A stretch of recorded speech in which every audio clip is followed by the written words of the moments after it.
North Korea's nuclear threat has loomed over much of Asia for years. Its weapons tests have made it one of the most isolated countries in the world. It carried out its most recent nuclear test in September. In response, the UN tightened sanctions to include an export ban of coal, iron ore, lead and seafood. Millions of people live under a shadow of dread cast by the provocative nuclear and missile tests of the Democratic People's Republic of Korea. And within the DPRK itself, such tests do nothing to ease the plight of those who are suffering hunger and severe violations of their human rights. But North Korea appears undeterred.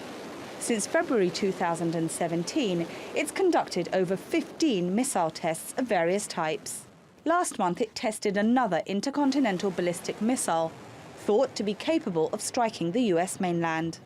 The US has always made a stand against Pyongyang, but its current president, Donald Trump, has taken a more hardline approach.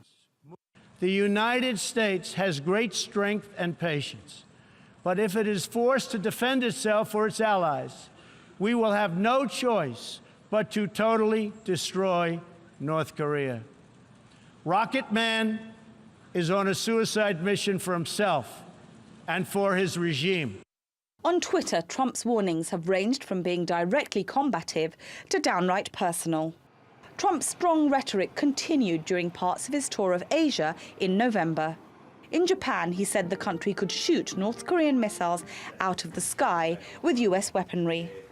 His language was somewhat more toned down in South Korea, partly in the knowledge that President Moon Jae-in has repeatedly declared the US cannot attack the North without his country's approval. Seoul has always had a two-pronged strategy when it comes to Pyongyang.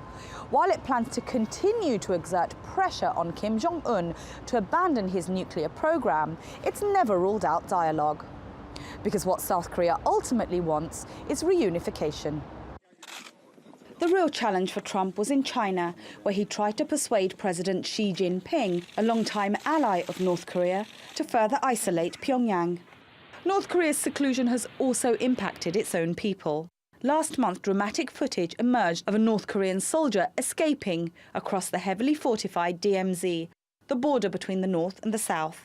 He was chased and shot at by his fellow soldiers, who briefly crossed into South Korea, breaking the 1953 armistice agreement that halted the Korean War. The US has now labelled North Korea a state sponsor of terrorism. Pyongyang said it was an extra-large provocation tantamount to another declaration of war. And so far, neither country is showing any signs of compromise. Shamim Chowdhury, TRT World.